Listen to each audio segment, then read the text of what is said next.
skulle kunna tro att det hade varit bättre i glesbygd, men vi ser ju att i glesbygd så är det också svårt, och det handlar ju om att många unga då inte får ett arbete och därför inte har råd att betala en hyra.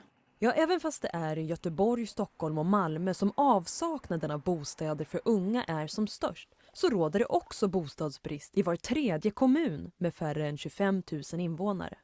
Ungdomsstyrelsen presenterar idag en rapport där man konstaterar att det i mer än hälften av landets kommuner råder brist på de bostäder som unga efterfrågar.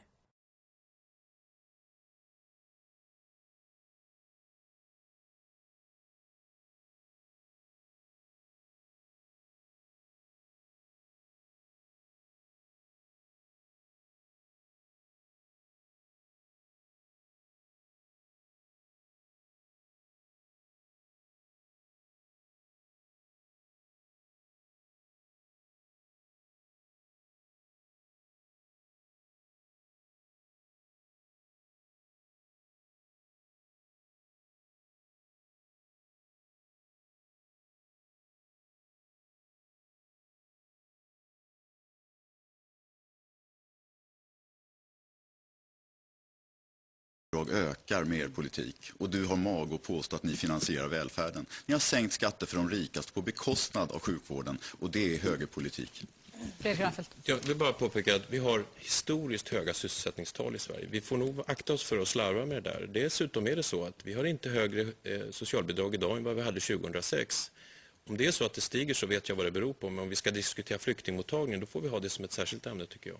Maria Wetterstrand. Jag tycker att det... Dessutom är det så att vi har inte högre socialbidrag idag än vad vi hade 2006. Om det är så att det stiger så vet jag vad det beror på, men om vi ska diskutera flyktingmottagning då får vi ha det som ett särskilt ämne, tycker jag. Och det är brist på de bostäder som unga efterfrågar. Det finns få små billiga hyresrätter för unga i många kommuner i landet. Och den som inte kommer in på bostadsmarknaden kan också få problem att komma in i andra delar av vuxenvärlden. Vi har gjort intervjuer med unga där det finns många unga som säger att man har sökt sig till storstadsområdena men man har inte kunnat få en bostad, och så småningom har man flyttat hem till sin hemkommun och kanske då till arbetslöshet. Vi säger också att det har betydelse för när man väljer att bilda familj och skaffa barn. Vi säger också att det har betydelse för när man väljer att bilda familj och skaffa barn. Vi säger också att det har betydelse för när man väljer att bilda familj och skaffa barn.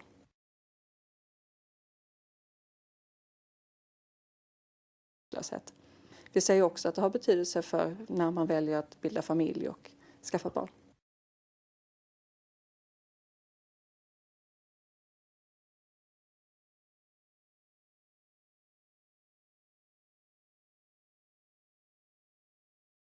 The one person from coming up with the one idea.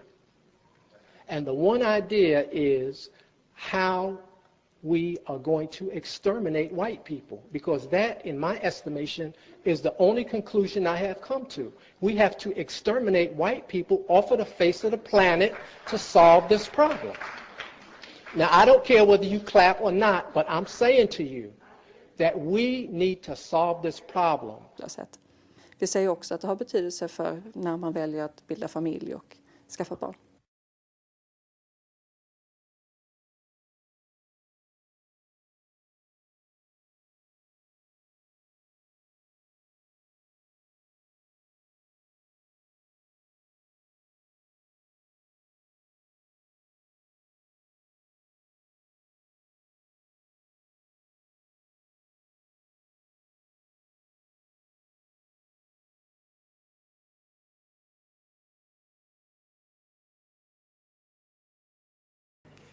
Man kan bo inneboende, man kan tillsammans med andra kamrater till exempel hyra ett större hus och så vidare. Är det lösningen på bostadskrisen? Bostadskrisen ska ju varje enskild individ hitta en lösning på.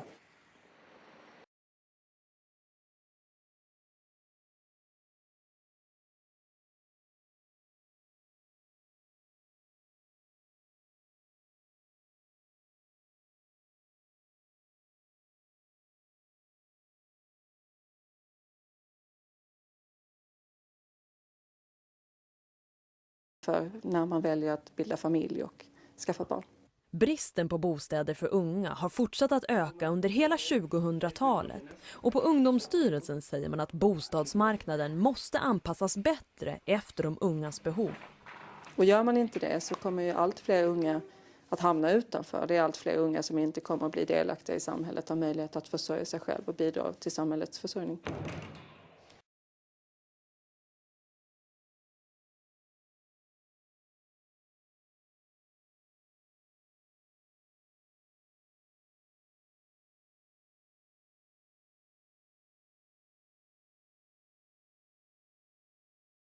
Mer om det strax. Men först, bostadsbristen för unga blir bara värre och värre. Många får flytta hem till mamma och pappa igen. Och nu slår Ungdomsstyrelsen larm i en rapport till regeringen som presenterades idag. I mer än hälften av landets kommuner råder det stor bostadsbrist. Det är ju fruktansvärt många sökande på varje lägenhet. Och att jag som 20-åring skulle vara den bäst lämpade för hyresvärden då, ha bäst ekonomi och så vidare, det är ju nästan en omöjlighet. Johannes Paimensalo bara skrattar åt oss när vi ber honom söka bostad via någon av de etablerade bostadssajterna. Där går han inte ens in längre.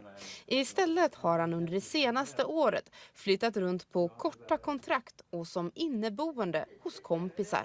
Det brukar ju gå att man bor några månader så där när folk vill ha hjälp med hyran, men sen får man ju flytta ut igen liksom för att... Och precis så blev det för ett par månader sedan. Så nu har han flyttat tillbaka hem till föräldrarna. Och han delar sovrum med sin äldre bror som inte heller hittar lägenhet. Ja, jag tycker att rent ut sagt att det är för jäkligt alltså, för ungdomen idag att de inte har möjlighet att skaffa sig ett eget boende. Dels på grund av att de har svårt att få jobb och alltså komma in på arbetsmarknaden och få en inkomst då, som då hyresvärden i mångt och mycket kräver. Och det ser inte särskilt ljust ut för Johannes och andra unga vuxna i hans situation. Den rapport som Ungdomsstyrelsen presenterat idag för regeringen visar att bostadsbristen för unga blir allt värre. Inte bara i storstäderna utan även i glesbygdskommuner. Och allra tuffast för unga att få bostad är det just nu i Storgöteborg. Där säger 92% av kommunerna att man har brist på bostäder för unga. I Storstockholm svarar 88% samma sak och i Stormalmö 73%. Och allt fler unga tvingas också, liksom Johannes, att bo hemma hos mamma och pappa. 1997 bodde 15% av de unga vuxna kvar hemma, men nu 2011 är det 22%. Det är både sossar och moderater. Under tiden de har suttit i regering har ju lovat vitt och brett om att de ska bygga bostäder, men ingenting har hänt. Rent praktiskt. Det ser man ju att det var enormt många bostadssökande. Liksom. Så det behövs absolut betydligt mer byggande än vad det är idag. Ser du det som att det är politikernas fel att du sitter i den situationen du gör? Absolut. De har prioriterat helt fel. Du fyller 20 om några dagar, du är inte direkt lastgammal. Varför kan du inte bo kvar hos föräldrarna ett tag till då? På grund av att man kan inte bli vuxen ifall man inte tar eget ansvar. Och man kan inte ta eget ansvar förrän ifall man måste göra det. Liksom. Du kommer ihåg den lägenheten jag sökte i Backa utan dusch? 1500 sökande på en lägenhet utan dusch på 23 kvadratmeter.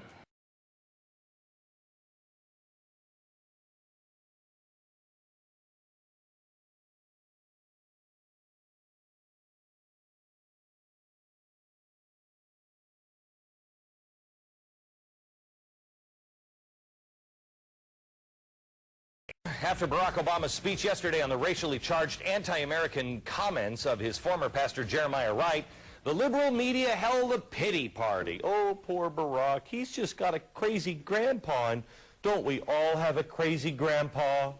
No. Here's the point tonight. Reverend Jeremiah Wright is much more dangerous than any crazy grandpa any of us might have had. The foundation of Wright's beliefs are rooted in the theological tradition based in hate, intolerance, and racial black nationalism. Here's how I got there. I told you just last week that I wouldn't give any platform to any slinging of any mud for any candidate or any party, and I feel I am keeping my word on this. I am not piling on Obama due to the comments of his former pastor. What I'm doing, and what I think is important that we all do, is shine a light on Barack's past. We don't know really who this guy is. We have to kind of piece it together, not only by what he says in the present, but what he has done in the past. Who is Barack Obama? Who has built his foundation? So what did Barack do in the last 20 years? Well, he's, one thing, sat in the, one of the pews at the Trinity United Church of Christ and listened to Reverend Jeremiah Wright's sermons. He says he counts Wright as a member of his family and his senior spiritual advisor. Okay, if that's true, then I think it's fair that we find out who Wright is and what he believes. In the talking points page of the Trinity Church's website, Reverend Wright, in his own words, states that the foundation of his beliefs are in systemized black liberation theology and praises James Cone's book, Black Power and Black Theology. This is what James Cone, the man who Obama's senior spiritual advisor looks up to and whose ideas he preaches, states as black liberation theology. Listen carefully and please follow along. Quote, black theology refuses to accept a God who is not identified totally with the goals of the black community. If God is not for us and against white people, then he is a murderer, and we had better kill him. The task of black theology is to kill gods who do not belong to the black community. Black theology will accept only the love of God, which participates in the destruction of the white enemy. What we need is the divine love as expressed in black power, which is the power of black people to destroy their oppressors here and now by any means at their disposal. Unless God is participating in this holy activity, we must reject his love. Wow, America, here is what you need to know tonight. The man who wrote those words contributed to the foundation of Reverend Jeremiah Wright's ministry. Barack Obama has been fed a steady diet of those teaching for 20 years. He sat in the pew every Sunday, soaking it in. He never denounced or rejected the Reverend's beliefs until it was politically advantageous. So, do we believe 20 years of evidence or a 20-minute speech? Forget about me. I want to ask you the question. Is this the kind of man that you want to have access to the most powerful man on earth? Ken Blackwell is a senior fellow for family empowerment.